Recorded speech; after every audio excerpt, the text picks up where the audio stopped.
Thank you, Ambassador, for running this show. It's my pleasure also to share this platform with my friends, Joshua Miservi and Michael. And it's a good opportunity for Somaliland so I can present our viewpoint, our story. Michael and Joshua are experts and Ambassador also on Somaliland, so I can just add probably a few more points to that. Somaliland actually is based, the vision of Somaliland and what it is based, I can only say it in three pillars. Somaliland is based and its vision is based on three pillars. And these three pillars are democracy and stability, that's number one. Number two is security and economic opportunity. Number three is recognition that will add progress to these former 2 points. So if I just give a little breakdown of these 3 points, the first one is Somaliland as a proven, stable, and pro-Western democracy. As we know, and we all know, Somaliland is unique in the region for its free elections, peaceful transfers of power, and robust civil society. It also defied regional trends of instability and democratic backsliding. Somaliland rejected bids from US adversaries in the region, including China, and maintaining ties with Taiwan. We also built stability and security without a heavy reliance on foreign aid. Somaliland also offers a stable, pro-Western partner to the United States and all allies. That's pillar number one. If I have time, I will ask the pillar number two and pillar number three very quickly so that our audience know what we are talking about. Pillar number two is strategic security and economic opportunity for the United States and our other potential partners. For some, Somaliland's location, infrastructure, and security posture directly advance U.S. interests in the Horn of Africa, the Red Sea, and beyond.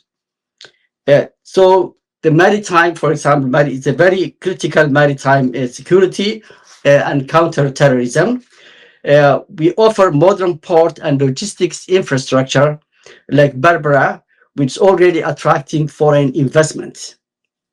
U.S. military and U.S. diplomatic engagements already ongoing, and recognition will only formalize and strengthen these already existing partnerships.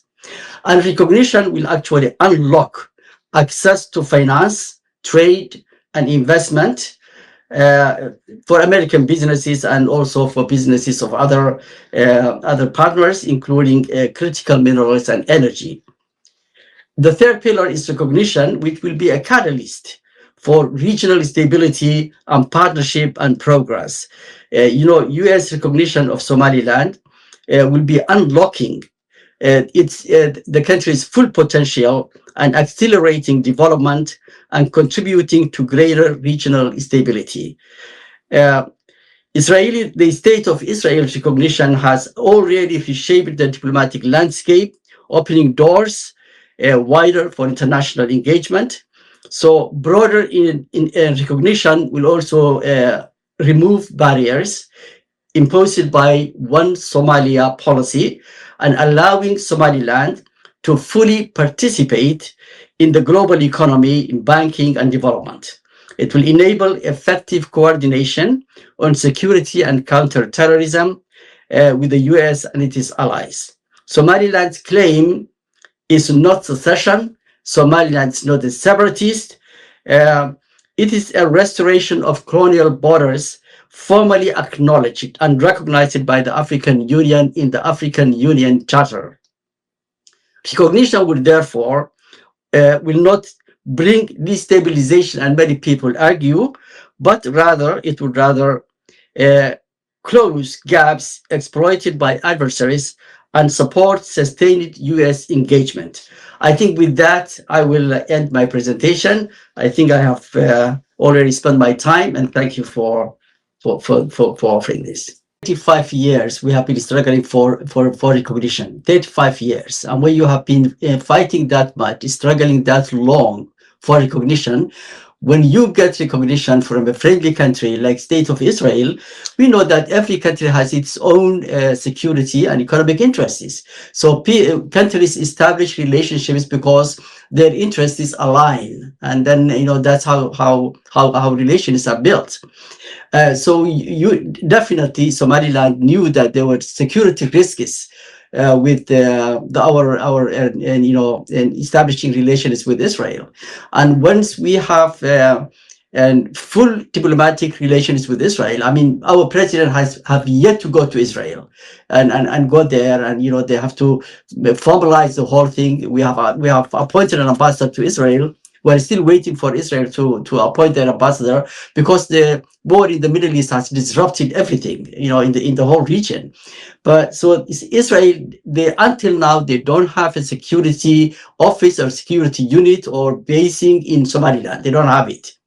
Okay, but in future, when everything is formalized and the two countries, work together, then it's an open space. We can have security cooperation, economic cooperation, and everything else, and that comes within the package. The risk is usually comes within the package, and they have to be calculated. And every country actually considers what kind of risks they can take, and that's part of the deal, I think.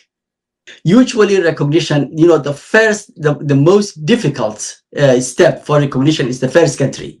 And we have been waiting, as I said, 35 years for the first country to make a move. And we have that now. And for us as Somalilanders, the second one or the third one is not a big deal, actually, because we waited for 35 years. I am sure we are not going to wait for another 35 years to get the second and third. If I give an example, for example, Bangladesh.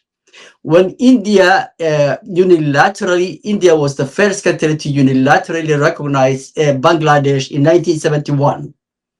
The United States recognized Bangladesh after 1 year. And then the Muslim world, like Saudi Arabia, Pakistan, we were deadly against the separation of Bangladesh from Pakistan. It took them 3 to 4 years to recognize. So, the recognition will come. The most difficult step was breaking the glass barrier, and we have broken that glass barrier. So everything else is just a matter of time. The Somaliland existence and vision is actually based on 3 pillars, as I said earlier, and that's democracy and stability, and security and economic opportunity. And recognition will just strengthen and empower and give more growth to these 2 pillars. So for 35 years, we have been actually contributing to the peace and stability of the region. And we have been building our institutions, democratic institutions, our governmental institutions, and everything without much international support. So I think,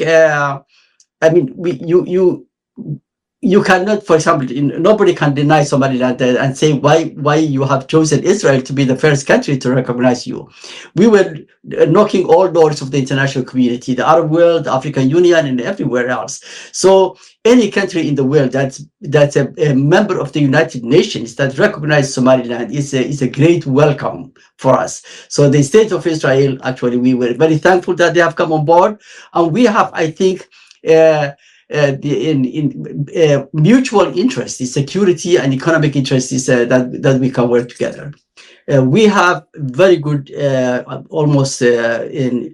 great relations with our neighboring country, Ethiopia, which is the most numerous country in Africa, as you know. And Israel, the State of Israel, have also good relations with Ethiopia. So the only country that counts for us in that region is actually Ethiopia, which we already have actually great relations. As I said earlier, Israel would add a great counterweight to what we were facing in the region, because all the other mid-power states that we were playing the game in the Horn of Africa, with the exception of the UAE, were against Somaliland.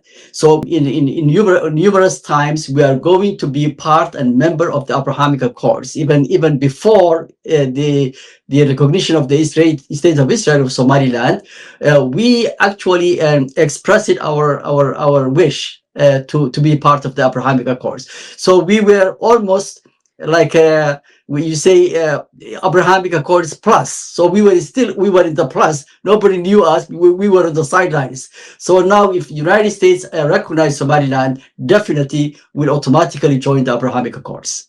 I think the war in the Middle East has actually elevated the strategic importance of Somaliland, because when you close the Strait of Hormuz, which is a choke point, and then the importance of Bab el-Mandeb and the Red Sea and the Gulf of Aden becomes very, very, very important and a very critical alternative that has to be maintained. The safety and security of that choke point have to be maintained. So Somaliland has actually become more important, and we can see already some shipping lines have already rerouting their shipping maritime lines from other areas to Somaliland. Like recently, for the first time, a Saudi maritime company has actually opened a line to Berbera. So you can see that already activity are starting. Many companies and shipping lines are rerouting to Berbera. So the war, I think, has actually elevated the importance and the critical strategic importance of Berbera, like my colleagues have said. Kamaran cheegi bangiga oo la jeer dahabalaas ku kaydso lacagtaada mar kasta iyo meel kasta.